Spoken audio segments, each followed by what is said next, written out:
नमस्कार, मी प्राध्यापक संतोष थोरात. इयत्ता 12वीच्या वाणिज्य संघटन व्यवस्थापन या विषयाचा अभ्यासक्रम आपला चालला आहे. प्रकरण 6चा आपण अभ्यास करतोय. या आधीच्या लेक्चरमध्ये आपण प्रकरण 6 मधील सामाजिक जबाबदारीची गरज हा प्रश्न आपण अभ्यासला, तर त्या प्रकरणाची प्रस्तावना आपण त्या भागात अभ्यासली. आजच्या या व्हिडिओ लेक्चरच्या माध्यमातून आपण पुढील प्रश्न अभ्यासणार आहोत, ज्यामध्ये उरलेले जे काही एकंदरीत 5 सामाजिक घटक आपल्याला शिकायला आहे. मालकाप्रती जबाबदारी, गुंतवणूकदाराप्रती, त्यानंतर कर्मचारी, त्यानंतर शासन आणि ग्राहक, अशा एक स्वतंत्र भागाविषयी प्रत्येकाविषयी स्वतंत्ररित्या व्यवसायाची जबाबदारी आपल्याला शिकायला मिळते. या व्हिडिओ लेक्चरच्या माध्यमातून आपण पहिला जो काही घटक आहे तो आहे मालक, किंवा त्याला भागधारक किंवा संचालक आपण म्हणतो. तर त्या घटकाविषयी व्यवसायाची सामाजिक जबाबदारी शिकणार आहोत. तत्पूर्वी मागील व्हिडिओमध्ये एकूण माझ्याकडे 12 मुद्दे होते. त्यातील असं वाटतं मला दीर्घकालीन स्वहित हा नावाचा प्रश्न सामाजिक जबाबदारीची गरजमध्ये हा एक मुद्दा होता. दीर्घकालीन स्वहित तो कदाचित त्यामध्ये सांगायचं राहून गेलं, तर त्याविषयी थोडीशी कल्पना देतो आणि त्यानंतर आपण मूळ प्रश्नाकडे जाऊ. दीर्घकालीन स्वहित म्हणजे काय, तर ध्यानात घ्या की अल्पकाळ आणि दीर्घकाळ असे 2 काळ असतात. छोटासा काळ ज्याला आपण 10 वर्ष, 20 वर्ष, 25 वर्षापर्यंत अल्पकाळामध्ये घेतो, परंतु खूप मोठा पिरियड ज्याला आपण 100 वर्ष, 200 वर्ष, याला आपण दीर्घकाळ म्हणतो. जर व्यवसाय संघटना अल्पकाळामध्ये म्हणजे नजीकच्या काळामध्ये किंवा 2 महिन्याचा, 4 महिने याच्या आतील जो सगळा पिरियड तो अल्पकाळ. मग उदाहरणार्थ एखादी व्यवसाय संघटना मालाची कृत्रिम टंचाई निर्माण करून म्हणा किंवा वेगवेगळ्या काहीतरी गैरमार्गाचा वापर करून नफा कमवते. जर ग्राहकांवर किंवा घटकांवर आज अडचण आहे म्हणून ते कदाचित त्या व्यवसाय संघटनेसोबत राहतील, परंतु ज्यावेळेस बाजारपेठा स्थिर होतील, म्हणजे सर्वच ठिकाणी माल उपलब्ध असेल किंवा माल प्रत्येक ठिकाणी उपलब्ध व्हायला लागला किंवा त्याला स्पर्धात्मक उत्पादनं बाजारात आली, अशा अनेक ज्या काही गोष्टी घडल्या, तर त्यावेळेस मात्र ग्राहक वर्ग हा तुमच्या व्यवसायाकडे राहणार नाही, कारण अल्पकाळात तुम्ही त्यांचा गैरफायदा घेतला. किंवा गुंतवणूकदार असेल किंवा इतरही कोणते घटक असतील, तर एखाद्या व्यवसायाला वाटतं असेल की आपण मोठ्या काळासाठी बाजारात राहावं, मोठ्या कालखंड आपण बाजारात आपलं नाव निर्माण करावं किंवा आपण टिकून राहावं. तर जर असं टिकून राहणं गरजेचं वाटत असेल किंवा ती इच्छा असेल, तर अशा वेळेस व्यावसायिकांना त्या दीर्घकालीन स्वहितासाठी सामाजिक जबाबदारी पार पाडल्या पाहिजे. म्हणजे मी वारंवार म्हटलं, ही मोठमोठी उद्योग समूह, आज आपण टाटा उद्योग समूह म्हणतो, भारताच्या स्वातंत्र्यापूर्वीचा व्यवसाय, तर असे उद्योगही आज मोठ्या काळात चालू आहे. विप्रो सारखा व्यवसाय आज मोठ्या काळात 100 वर्ष पूर्ण झालेली ही उद्योग संघटना असं इतकं मोठ्या काळासाठी का टिकून राहू शकली, कारण या उद्योगांनी समाजाशी एक नाळ जोडले किंवा समाजाशी जोडून राहिले, म्हणून ते व्यवसाय आजच्या तारखेला टिकून आहे. त्याला म्हणतात दीर्घकालीन स्वहित. मोठ्या काळापर्यंतचे फायदे त्या व्यवसायांना मिळाले. याला कारण काय, तर त्या व्यवसाय संघटना समाजाशी जोडून राहिले. तर तो भाग एक त्या मुद्द्याअंतर्गत सांगायचा राहिला, म्हणून तो आता घेतला. आता आपण मूळ प्रश्नाकडे येऊ. तो आहे मालकांविषयी व्यवसायाची सामाजिक जबाबदारी किंवा भागधारकांविषयी व्यवसायाची सामाजिक जबाबदारी, किंवा आणखी एक शब्दप्रयोग आहे संचालकांविषयी व्यवसायाची सामाजिक जबाबदारी. हे तीनही घटक एकच आहे. म्हणजे भागधारक म्हणजे जे कोणी व्यवसायाचे मूळ मालक आहे, ज्यांनी भाग खरेदी केले, त्यांना आपण कंपनीचे भागधारक किंवा कंपनीचे मालक असतात असं आपण म्हणतो, प्रामुख्याने सामान्य भागधारक. आणि त्यानंतर संचालक म्हणजे कोण, भागधारकातून निवडून गेलेले प्रतिनिधी, त्याला किंवा भागधारकांचे प्रतिनिधी, त्याला आपण संचालक म्हणतो, आणि तेच मालक असतात. त्यामुळे तीनही शब्दांचा अर्थ एकच आहे. मालक, संचालक आणि भागधारक वेगवेगळ्या अनुषंगाने ते म्हटले. तर या मालकाविषयी किंवा भागधारकांविषयी किंवा संचालकाविषयी व्यवसायाची जबाबदारी काय. आता मूळ प्रश्न किंवा गोंधळ तुमचा हा होऊ शकतो का, तुम्ही म्हणाल की मालक तोच आहे व्यवसायाचा आणि त्याच्याविषयी काय जबाबदारी असणार. ही अकाउंटिंग टर्म आहे बघा. तुम्ही 11वीला किंवा 12वीला तुम्ही थोडंसं वाचन केलं असेल, तुम्हाला लक्षात का बिझनेस इंटिटी कन्सेप्ट आहे. बिझनेस इंटिटी कन्सेप्ट काय, अकाउंटची किंवा पार्टीज ज्या काय, म्हणजे व्यवसायाचा ओनर आहे आणि मूळ बिझनेस ऑर्गनायझेशन, या 2 कन्सेप्ट वेगळ्या केल्या जातात बिझनेस इंटिटी कन्सेप्टनुसार. म्हणजे व्यवसायाचा मालक हा वेगळा समजला जातो आणि व्यवसाय वेगळा समजला जातो. मग त्यामुळे काय होतं की जसं उदाहरणार्थ आपण अकाउंट सोडवताना व्यवसायाच्या मालकाचं भांडवल तो आपण लायबिलिटीला दाखवतो. आपण काय करतो की असं गृहीत धरतो की याचे पैसे याला द्यावे लागणार आहे, म्हणजे आपण या सगळ्या मालमत्ता किंवा हे सगळं अकाउंटिंग व्यवसायाचं करतो, व्यवसायाच्या मालकाचं करत नाही. म्हणून आपण व्यवसायाचं जे काही भांडवल आहे त्या मालकानं दिलेलं आपण ते लायबिलिटीला लिहितो. ते मालमत्ते आपण दाखवत नाही, देणं दाखवतो. देणं यासाठी दाखवतो कारण आपण आपल्या व्यवसायाच्या मालकाला वेगळं समजतो आणि व्यवसायाला वेगळं समजतो.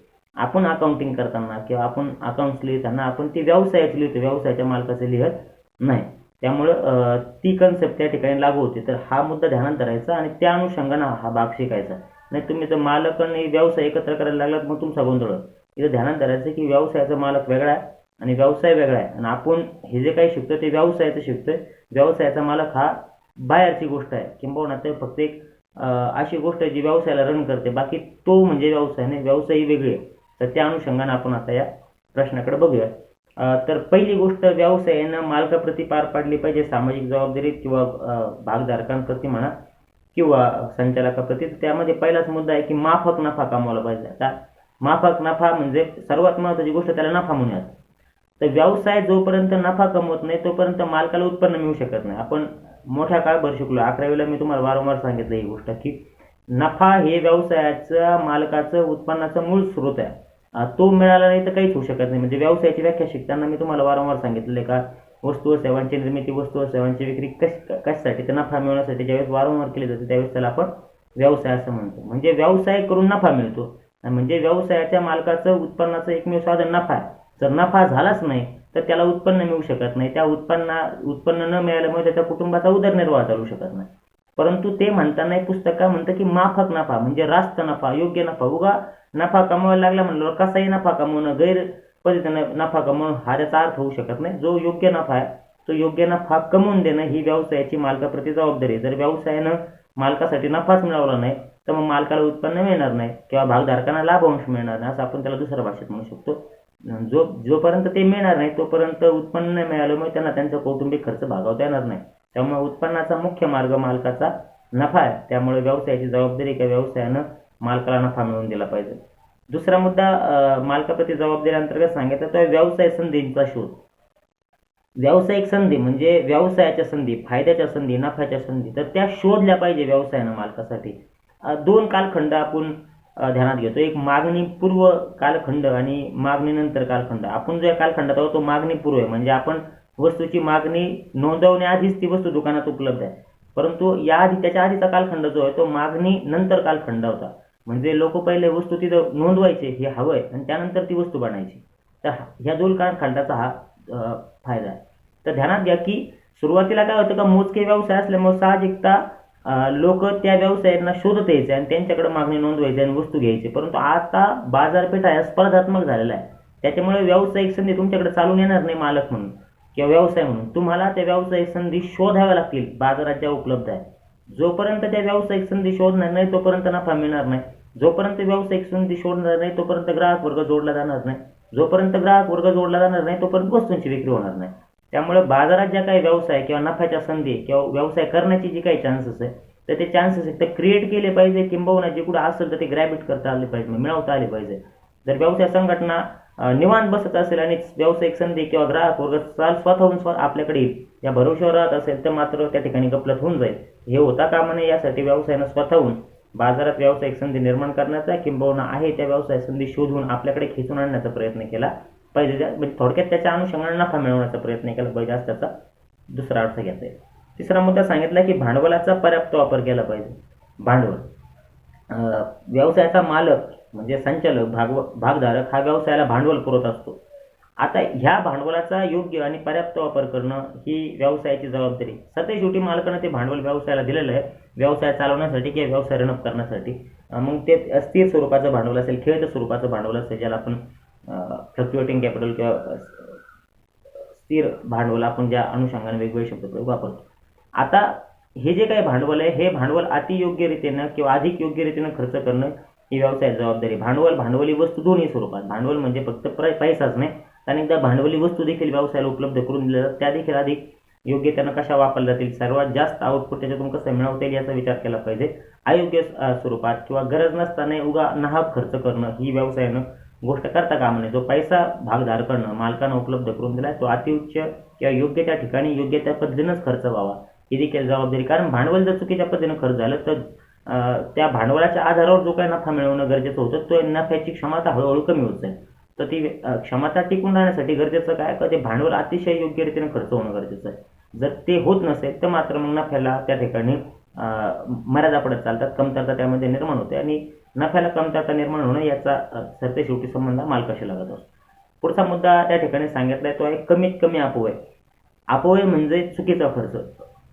तर ध्यानात घ्या, कमीत कमी हा शब्द प्रयोग त्यांनी आधीच वापरला. म्हणजे थोडाशी चुका कामाच्या ठिकाणी होतच असतात किंवा चुकीच्या पद्धतीने खर्च होतच असतो, परंतु तो जितका कमीत कमी राहील याची काळजी घेतली पाहिजे. अपव्यय हा शब्द प्रामुख्यानं भांडवली वस्तू किंवा इतरत्र जी काही घटक आहे त्या अनुषंगानं वापरला, की व्यवसाय संघटना काम करत असताना व्यवसाय संघटना यंत्रसामुग्री म्हणा, कच्चा माल म्हणा, पैसा म्हणा, पाणी म्हणा, वीज म्हणा, ही यासारखे जे काही इतरत्र संसाधन आहे, ह्या संसाधनाचा अतिशय योग्य रीतीने वापर व्हायला हवा. परंतु तो प्रत्येकच वेळी 100% इतक्या परफेक्शनने होऊ शकत नाही. परंतु जितका कमीत कमी अपव्यय करता येईल, म्हणजे तुम्ही 90% करतात, प्रत्यक्ष त्याचा आउटपुट मिळवतात, तर तो 95 पर्यंत घेऊन जा, 96 पर्यंत घेऊन, 97 पर्यंत घेऊन जा, ही या ठिकाणी म्हणणं अपेक्षित आहे. होणार नाही की 100% प्रत्येक वेळेस मिळेल, परंतु जितका आपल्याला त्याच्यातलं जे काही नुकसान आहे ते कमी करता येईल याची काळजी व्यावसायिक म्हणून घेतली पाहिजे. त्यासाठी वेगवेगळ्या पद्धतींचा वापर करावा लागतो. जे काही आपली व्यवस्थापनामध्ये आपण जे अभिप्रेत धरले त्याच पातळीला काम कसं होईल याची काळजी घ्यायला लागते. निर्देशन प्रक्रिया अधिक दर्जाच्या ठिकाणी होणं गरजेचं आहे. नियंत्रण प्रक्रिया असेल, नियोजन प्रक्रिया, या साऱ्या गोष्टी आहेत. परंतु त्या साऱ्या संकल्पनेच्या माध्यमातून अभिप्रेत हे की व्यवसाय संघटनेने व्यवसायाचा होणारा एकंदरीत जो काही खर्च आहे किंवा चुकीचा खर्च आहे किंवा एकंदरीत व्यवसायाची जी काही साधन संपत्ती होणारी नासडी, तर ती होणारच आहे काहीशा प्रमाणात, परंतु ती जितकी कमी ठेवता येईल तितकी कमी केली पाहिजे. आता सरते शेवटी उपयोग काय ध्यानात घ्या की उदाहरणार्थ 100 रुपये. आता 100 रुपये ज्यावेळेस तुम्ही एखादी वस्तू विकतात आणि त्या वस्तूवर बनवण्यावर तुमचा खर्च 80 रुपये झाला, तर तुम्हाला 20 रुपये नफा. परंतु हा व्यय म्हणजे हा खर्च वाढला, चुकीचा झाला, 85 झाला, तुमचा नफा 20 रुपयाहून 15 रुपयावर होतो. तोच व्यय हा चुकीचा होऊन आणखी 90 रुपयापर्यंत गेला, तर तुमचा नफा 20 रुपयाहून 10 रुपयावर आला. तर हा व्यय जितका मर्यादित राहील, योग्य राहील, तेवढा नफाची क्षमता काय राहील, जास्त राहील, असं त्यांना म्हणायचं. पुढचा मुद्दा सांगितला कार्यक्षम व्यवसाय. व्यवसायाची जी काही साधन संपत्ती आहे प्रामुख्यानं सर्वच्या सर्व ही जितक्या कार्यक्षम पातळीवर वापरता येईल, मग मनुष्यबळ असू द्या किंवा भौतिक संसाधन असू द्या, प्रामुख्यानं दुर्मिळ संसाधनाचा या ठिकाणी विचार केला पाहिजे. किंवा या मुद्द्याअंतर्गत आपण करूयात की दुर्मिळ संसाधनं जी ज्याला आपण स्केअर रिसोर्सेस म्हणतो, तर ही संसाधनं जितकी जास्तीत जास्त दर्जेदार पद्धतीनं वापरता येईल याची काळजी घेतली पाहिजे. कारण दुर्मिळ संसाधनांच्या उपलब्धतेवर किंवा त्याच्या एकंदरीत रकमेवर अतिशय मर्यादा आहे. म्हणजे त्याची किंमतही आपण जितका गैरवापर करू याची किंमत आपल्याला जास्त मोजावी लागेल. त्याचबरोबर त्याचा वापर जितका आपण अयोग्य पद्धतीने करू कदाचित भविष्यात ते आपल्याला उपलब्धही राहणार नाही. त्यामुळे दुर्मिळ संसाधनं म्हणा किंवा व्यवसायातील मौल्यवान गोष्टी म्हणा किंवा एकंदरीत मनुष्यबळ सर्व म्हणा, तर या साऱ्या गोष्टीचा जितका कार्यक्षम त्याच्या क्षमते जितका वापर करू आपण, मग कच्च्या मालातून समजा 1 किलो कच्च्या मालातून 10 वस्तू तयार झाल्या पाहिजे, ते झाल्याच पाहिजे. 8 तासाच्या शेटमध्ये इतकी उत्पादन झाली पाहिजे, तर झालीच पाहिजे. 8 तासाचा मशीनचा वापर करत असाल तर इतकं प्रोडक्शन व्हायला हवं, तर ते व्हायलाच पाहिजे. यासाठी आग्रही असलं पाहिजे किंवा तितकं परफेक्शन नियोजनामध्ये व्यवसायाचं असलं पाहिजे. जर व्यवसाय त्याच्या सर्व संसाधनांचा कच्चा माल, वीज, पाणी, मनुष्यबळ, पैसा, यंत्रसामुग्री या साऱ्या गोष्टींचा जर त्याच्या क्षमते एवढा वापर करत नसेल, तर तुलनेनं त्या साऱ्या गोष्टी सरते शेवटी व्यवसायाला तोट्याकडे घेऊन जातील आणि ते मालकाच्या दृष्टीने घेतावं नाही. त्यामुळे मालकासाठी व्यवसायाने ही देखील जबाबदारी पार पाडावी, तर व्यवसायाचं कार्यक्षमरित्या व्यवस्थापन त्या ठिकाणी केलं गेलं पाहिजे. पुढचा मुद्दा त्या ठिकाणी 6वा मुद्दा मालकाप्रती जबाबदारी अंतर्गत सांगायचा की भाग बाजारामध्ये योग्य व्यवहार केले पाहिजे. भाग बाजार ज्याला आपण शेअर मार्केट म्हणतो. आता भाग बाजार हे मी वर्गात अनेकदा म्हणलं की सगळं फसवेगिरीचं अनेकदा ते लक्षण होऊन जातं. कारण काय की व्यवसाय संघटना ज्या प्रकारची माहिती भाग बाजारात पुरवते, तर त्या भाग बाजार जी माहिती आपण पुरवलो त्या अनुषंगानं भाग बाजारामध्ये भागांच्या किमती कमी जास्त होत असतात. मग आपण समजा बॉम्बे स्टॉक एक्सचेंज म्हणतो, ज्याला मुंबई भाग बाजार आपण म्हणतो, सर्वात जुना आशिया खंडातील भाग बाजार आहे. दिल्ली स्टॉक एक्सचेंज आहे. आता सेन्सेक्स जे आहे त्याच्यानंतर हा कसा क्रिएट होतो याची आपण तुम्ही SP मध्ये तो भाग तुम्हाला झालेला असेल की साहजिकता जो काही डेटा दिला जातो भाग बाजाराला, तुम्ही तुमच्या सेल बाबतचा म्हणा किंवा एकंदरीत व्यावसायिक कृती ज्या दिवसभरात घडल्या त्याच्या अनुषंगाने आता तुम्ही चुकीच्या पद्धतीची माहिती दिली तर गरज नसताना भागाची किमती वाढतील किंवा कमी होतील. अनेकदा व्यवसाय संघटना चुकीच्या पद्धतीने माहिती देते, ज्याच्यामुळे अनेकदा काही गुंतवणूकदाराला त्याचा तोटा होतो, काही भागधारकांना त्याचा तोटा होतो. तर असं होता कामा नये. चुकीची स्थिती व्यवसायाची बाजारात निर्माण होता कामा नये. जी आहे ती पारदर्शक स्थिती व्यवसायानं बाजारात निर्माण करावी, ही देखील व्यवसायाची त्या ठिकाणी काय मालकाप्रती भागधारकांप्रती जबाबदारी आहे. पुढचा मुद्दा सांगितला आहे विस्तार आणि विविधता. ध्यानात घ्या की एखादी व्यवसाय संघटना एक प्रकारातच काम करत राहत असेल मोठ्या काळखंडासाठी, तर काळाच्या ओघात ती कालबाह्य ठरेल. किंबहुना नवनवीन ग्राहक जोडण्यासाठी वेगळे प्रयत्न होत नसतील तर एका मोजक्या ग्राहक वर्गावर व्यवसाय संघटना टिकाव धरू शकत नाही. म्हणजे मी म्हणलं की उदाहरणार्थ हिरो होंडा कंपनीने म्हणावं, समजा आता तर ती हिरो आणि होंडा वेगळे झाले, परंतु ज्यावेळेस ती कन्सल्टेड होती एकत्र होती त्यावेळेस हिरो होंडाचं स्प्लेंडर सारखं उत्पादन अतिशय लोकप्रिय उत्पादन आहे. मग का हिरो होंडाला आता ही आधुनिक जी काही आजकाल उत्पादन आहे ती आणावं लागली, किंवा किक स्टार्ट गाडीचं सेल्फ स्टार्टमध्ये व्हर्जन आणावं लागलं, BS6 पर्यंत आजच्या तारखेला आपण गाडीचं इंजिन आपण अपडेट झालेलं बघतो. याला कारण काय की व्यवसाय तुम्ही एकच उत्पादन देत बसलात, ते ग्राहक वर्गाला काही नवीन मिळालं नाही तर तो तुमच्या व्यवसाय संघटनेकडे परत येणार नाही. यासाठी गरजेचं काय, तुम्ही नाविन्यता आणली पाहिजे, विविधता आणली पाहिजे, प्रोडक्टमध्ये व्हरायंट म्हणजे वैविध्यता आणली पाहिजे, एकापेक्षा एक अनेक उत्पादनं. तर मग जो तो त्याच्या आवडीनिवडीप्रमाणे निवडेल. परंतु तुम्ही एका मोजक्याच उत्पादनावर असाल आणि समजा त्या ग्राहकांना ते उत्पादन पसंतीस पडत नसेल, किंवा ते रटाळवाणं किंवा कंटाळवाणं वाटायला लागलं, कालबाह्य वाटायला लागलं, तर मात्र मग ग्राहक वर्ग मूव ऑन होईल तुमच्यापासून, किंवा त्याला आपण निघून जाऊ असं म्हणू शकतो. तर ते होऊ नये यासाठी तुम्ही नवनवीन ग्राहक वर्ग जोडत राहण्यासाठी उत्पादनांमध्ये नवीनता, विविधता, वेगळेपण, निराळेपण आणलं पाहिजे, का जेणेकरून ग्राहक वर्ग हा जोडला जाईल आणि त्या जोडलेल्या ग्राहकाबरोबर व्यवसायाला नफ्याची प्राप्ती होत असेल. पुढे मुद्दा सांगितलाय की ठराविक मुदतीत माहितीचा पुरवठा. मालक वर्ग, भागधारक अनेकदा व्यवसायाकडून वेगवेगळ्या बाबतीत म्हणजे सभेची माहिती मागवतील, आर्थिक पत्रकांबाबत माहिती मागवतील, अनेकदा न्यायालयीन प्रक्रियेसाठी म्हणा, आर्थिक अडीअडचणींच्या किंवा आर्थिक प्रश्नांच्या सोडवणुकीसाठी त्यांना अनेकदा ती माहिती गरजेची पडते. तर ह्या सगळ्या ज्या काही माहिती मालक वर्गाकडून, भागधारकाकडून, संचालकाकडून मागितल्या जातात, तर त्या योग्य वेळेत आणि योग्य पद्धतीमध्ये पुरवण्याची जबाबदारी व्यवसायाची. जर व्यवसाय संघटना माहिती द्यायला टाळाटाळ करत असेल किंवा योग्य प्रकारात ती सादर करत नसेल, योग्य वेळेत सादर करत नसेल, तर त्या पुरवलेल्या माहितीची उपयोगिता नष्ट होते. तर ते व्हायला नको. मालकाला किंवा भागधारकांना ज्या क्षणाला, ज्या वेळेला माहितीची गरज पडेल आणि ती माहिती रितसर तुमच्याकडे मागितली जाईल व्यवसायाकडे, तर व्यवसायानं ती वेळेत योग्य प्रकारे, योग्य पद्धतीमध्ये पुरवली पाहिजे, जेणेकरून मालकाचं किंवा भागधारकाचा जो काही तो प्रश्न त्या माहितीमुळे निर्माण झाला आहे तो प्रश्न सोडवायला मदत होईल. पुढचा मुद्दा त्या अंतर्गत सांगितलं ते भागधारकांच्या किंवा मालकांच्या निधीचा प्रभावीपणे वापर करणे. भागधारकांचा निधी किंवा मालकांचा निधी, आता काय मुद्दा झाला, त्या निधी हा भांडवलाचा एक भाग झाला. आपण भांडवलाचा कार्यक्षम वापर त्या अंतर्गत शिकली. निधी काय, हा नफ्यातून बाजूला काढलेला पैसा असतो. तुम्ही आपण अकाउंटिंगचे शिकतो त्याच्यामध्ये सरसकट आपण नेट प्रॉफिट आला की तो 2 पार्टनर्समध्ये वाटून टाकतो. काय 3 पार्टनर असतील किंवा एक असेल त्याच्यामध्ये आपण वाटून टाकतो. परंतु प्रॉपर वेने ज्यावेळेस प्रत्यक्षात काम होतं व्यवसायकाचं, त्यावेळेस व्यवसाय संघटना काय करते, सगळा नफा स्वतः ठेवून घेत नाही. व्यवसाय संघटना काय करते, नफ्यातला काही भाग लाभांश म्हणून वाटते किंवा मालकाला देते आणि काही भाग हा भविष्यकालीन कामासाठी, म्हणजे उदाहरणार्थ रिझर्व्ह फंड तुम्ही वाचतात, लायबिलिटी साईडला जनरल रिझर्व्ह वाटतात, मशिनरी फंड वाटतात, बिल्डिंग फंड वाटतात. हे फंड कुठून क्रिएट होतात, तर हे नफ्यातून काही भाग तिकडे वर्ग केलेला असतो. मग हे जे काही बिल्डिंग फंड आहे, म्हणजे उद्या इमारत दुरुस्तीसाठी खर्च आला तर तो बिल्डिंग फंडमधून केला जाईल. मशिनरी रिप्लेस करायची वेळ आली तर ती मशिनरी फंडमधून केली जाईल. किंवा जनरल रिझर्व्ह फंड म्हणजे उद्या त्यासाठी आपण काढून ठेवला. काही उद्या काही अनाहूत घटना व्यवसायात काही घडले तर त्याच्यावर मात करण्यासाठी तो फंड आपण बाजूला काढला. तर असा जो काही वेगवेगळ्या स्वरूपाचा निधी बाजूला काढून ठेवलेला आहे नफ्यातून किंवा काही वेगळ्या उद्देशानं म्हणा, तर तो सर्व निधी हा योग्य कामासाठीच खर्च झाला पाहिजे, ही महत्त्वाची जबाबदारी.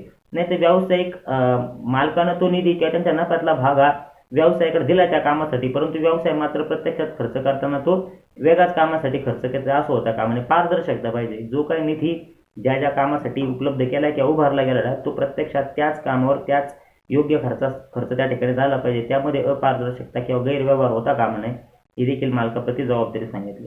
शेवटचा मुद्दा सांगितला नावलौकिकात वाढ करणं किंवा नावलौकिक निर्माण करणं. नावलौकिक ज्याला आपण गुडविल म्हणतो, तर गुडविल ही इनटँजिबल ॲसेट आहे असं आपण 11वीपासून शिकत आलो. म्हणजे त्याला अदृश्य मालमत्ता म्हणतो, मालमत्ताच आहे ते. तर एखाद्या व्यवसायाचा नावलौकिक का निर्माण होतो हा मूळ प्रश्न आहे. तो होतो यासाठी कारण ती व्यवसाय संघटना एवढी नावाजलेली किंवा त्यांनी तेवढं बाजारात स्वतःचं नाव कमवलेलं आहे, स्वतःच्या कामातून म्हणा किंवा ग्राहकांना दिलेल्या सेवेतून म्हणा. तर या नावलौकिकाचा आपण आर्थिक हिशोब विचारात घेत असतो गुडविल कॅल्क्युलेट करताना. त्यामुळं साहजिकता जितक्या व्यवसायाचा नावलौकिक मोठा तेवढा त्या व्यवसायाच्या मालकांना फायदा होत असतो. त्यासाठी व्यवसायानं आपल्या व्यावसायिक कृतीतून, उत्पादनातून, विकण्यातून, ग्राहकांना सेवा प्रदान करण्यातून, ग्राहकांमध्ये म्हणा, कर्मचाऱ्यांमध्ये म्हणा किंवा समाजातील इतर सर्वच घटकांमध्ये म्हणा, आपल्या व्यवसायाचा एक वेगळा असा नावलौकिक, चांगला नावलौकिक प्रतिष्ठा त्या ठिकाणी निर्माण केली पाहिजे का जेणेकरून त्या प्रतिष्ठेचा प्रत्यक्षरित्या फायदा मालकाला होईल. म्हणजे नावलौकिक चांगला असं तर ग्राहक वर्ग मोठं होईल. किंवा उदाहरणार्थ ती व्यवसाय संघटना बंद करायची ठरली किंवा विकायची ठरली किंवा नवीन एखादा भागधारक त्या ठिकाणी भागीदार वाढवायचं ठरले, ॲडमिशन ऑफ पार्टनर नावाची संकल्पना आपण 12वीला आपण शिकतो. त्याच्यामध्ये आपण ॲडमिशनच्या टायमाला गुडविलचा हा मुद्दा येत असतो किंवा रिटायरमेंटच्या टायमाला गुडविलचा कॅल्क्युलेशन आपण करतो. कारण नवीन भागीदार ज्यावेळेस आपण ॲड करतोय किंवा तो सामील करून घेतो असतो त्यावेळेस त्या भागीदाराला येताना त्या गुडविल पोटी किंवा नावलौकिकापोटी काही रक्कम आणावं लागते. मग जितका नावलौकिक जास्त तितकी त्याला रक्कम जास्त आणावं लागेल. त्याचा फायदा सरतेशिवाय शेवटी आधीचे जे काही पार्टनर्स आहे त्या पार्टनर्सला किंवा त्या भागीदारांना होत असतो.